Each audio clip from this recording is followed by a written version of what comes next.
Hello, my name is Matthew, and we are going to be looking at bookshelves 6 and 7 as a part of our tiny house library tour.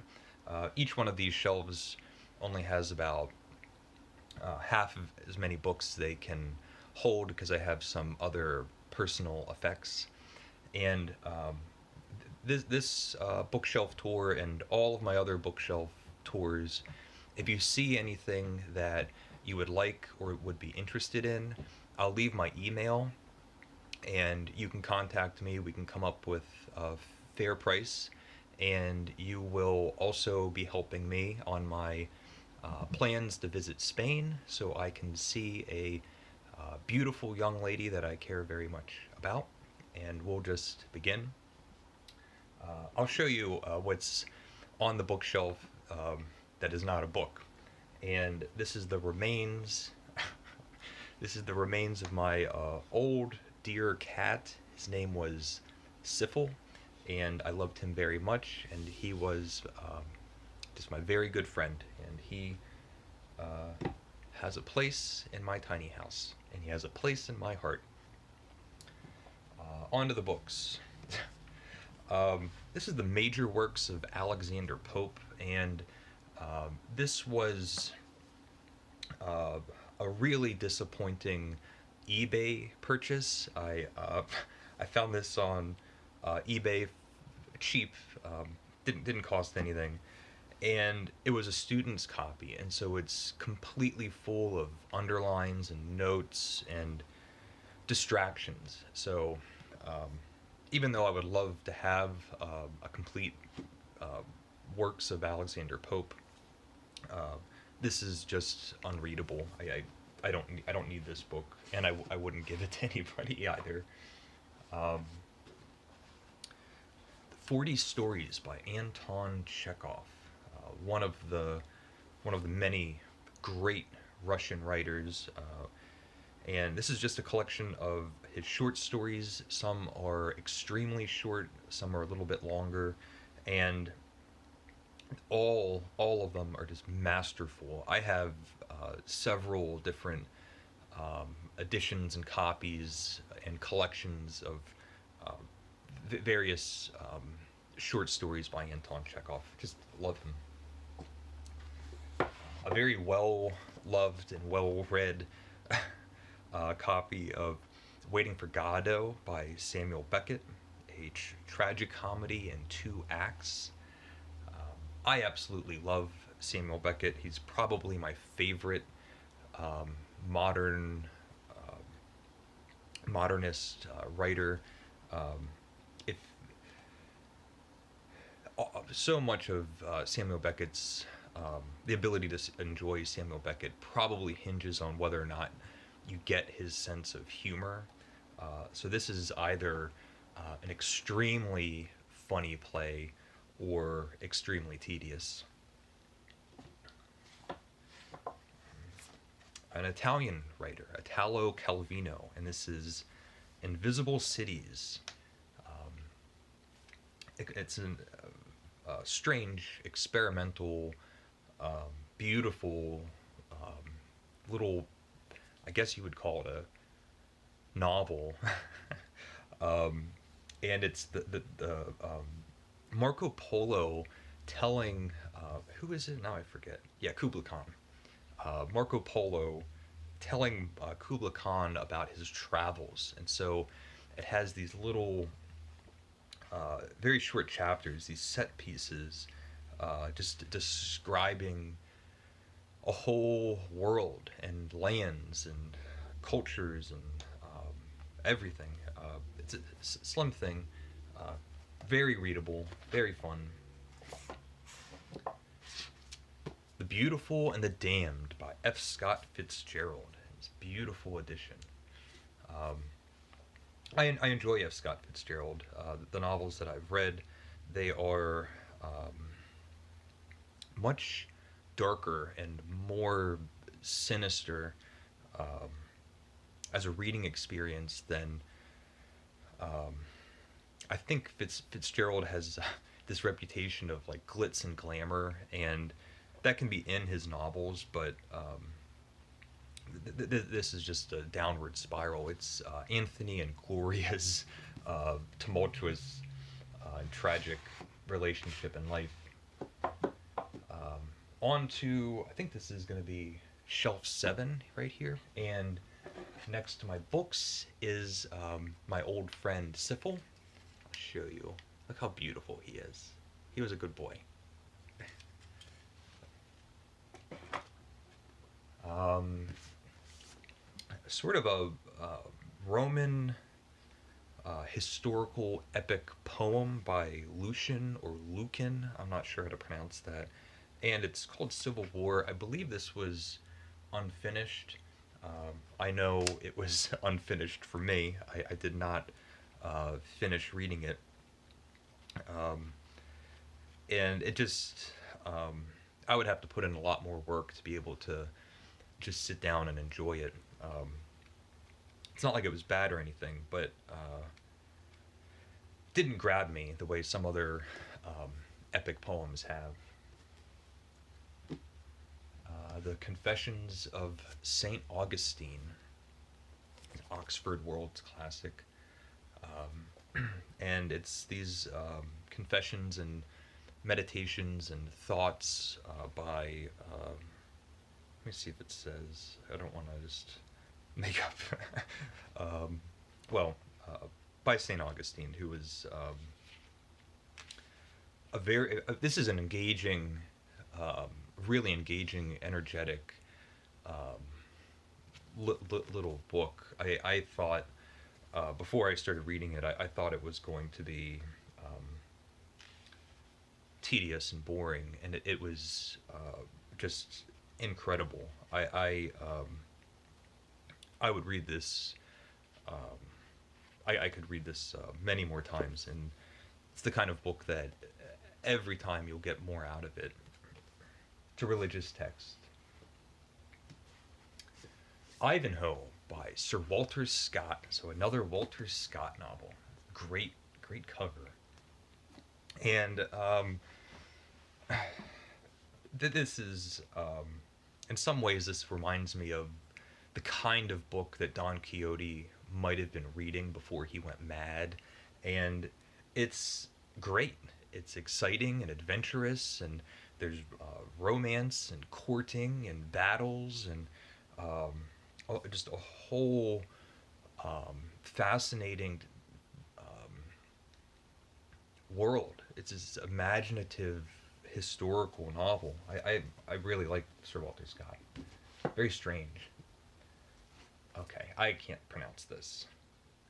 The Bodhika Riyavatara by Santadiva. So, God, a sacred text, and I've spent time dipping into this and reading. They're almost like these epigrams or aphorisms, really short statements, verses, and it's a curiosity for me. I haven't spent much time really pondering all of the meaning in this book, and I don't really need it. Speaking of not needing a book, A Dictionary of Modern English Usage by H.W. Fowler. And I learned about this book from reading Bill Bryson's. He had a couple of these like language books. One was like a dictionary of frequently made mistakes. I can't remember the title of it. It's very readable. It's much more of a general reading book compared to this, which is really a dictionary. It's just literally just a dictionary. And I thought this was going to be some kind of resource. I don't think I've ever even opened it to actually look for something. So maybe that one was a waste of money for me. A Tale of a Tub and Other Writings by Jonathan Swift. And A Tale of a Tub was one of the strangest things I've ever read. it's hard to even know how to describe it. It begins with all of these introductions and prefaces and dedications and advertisements. Um, it's experimental in the same way that the life and opinions of Tristram Shandy, or not as similar, but some of the um, um, meta jokes that are going on in Jacques the Fatalist by Diderot. Um, so it's very strange, but this has other writings. Let me see if it has Battle of the Books. um, so yeah, this is a seminal work by Jonathan Swift. um, Theogony and Works and Days by Hesiod. This really hasn't ever done anything for me. It's a slim thing, and part of it is uh, supposed to have like the history of Greek mythology, um, so kind of background information. There's a narrative, uh, sort of, but um, yeah, this was when I was reading Homer and kind of looking and other Greek dramatists and looking for everything I could read in Greek literature. But this is probably more for people that are interested in um, like uh, Greek history, or taking a class on ancient Greece. But for general reading, it didn't do much for me. God. We have two books that are kind of similar. These are plays, and this is The Misanthrope and Tartuffe by Moliere. It has some other plays in it. And at the same time, I'll show this one. Britannicus, Phaedra, and Athalia by Racine. And for as much as I love my my French novels, when I started reading these French plays, um, they had just a totally different tone. They were stuffy. Racine was just so dry and formal. And since these are in translation, I didn't even feel like I was being a part of the beautiful language. Um, I liked the plays of Moliere significantly more than Racine. The Misanthrope can be fun, but it turns out I'm not a big fan of French drama from what I've read. It's an old copy of Howard's End by E.M. Forster, and this is a Barnes & Noble classic. And I remember reading this and talking to my old friend Bob, and I said, "Well, I'm not really sure how much I liked it." And Bob goes, "Well," he goes, "What did you think about the scene with the prostitute in the wedding? The prostitute crashing the wedding?" And I just remember thinking, like, yeah, that was actually pretty good. I hope I'm thinking about the right book. Okay. An epic poem, The Metamorphosis by Ovid, and this is a Penguin classic. Um, I didn't read this straight through. This was something that I kept at my bedside and would read each canto or section over the course of a month or a couple months. And in a lot of ways, this gave me everything that I thought maybe I would find in Theogony by Hesiod, um, where you get all of this mythology and all of these interconnected stories and fantastical uh, gods and creatures and beings. And I really enjoyed uh, my time with Ovid in the Metamorphosis. Andy. And our last book, and this was a gift that somebody gave me. It's called Sophie's World, a novel about the history of philosophy by Justine Gardner. Um, and it does have an interesting premise. It has a great epigraph. This is the beginning of the book. Uh, and it's just a line by Goethe. It says, "He who cannot draw on 3,000 years is living from hand to mouth." And it's this loose, um, there's a loose premise of a story that allows each chapter to discuss um, um, the history of philosophy with each philosopher or theme. So the first chapter is the Garden of Eden, and then there's a chapter called the Myths and the Natural Philosophers, and Democritus, Socrates, Athens, Plato, and it's a novel that also gives a general overview of Western philosophy. Um, I enjoyed it. I thought it was good reading.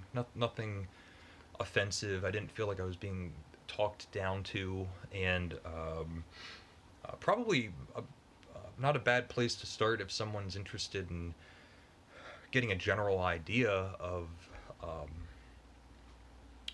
what's out there to discover in Western philosophy. And that's it.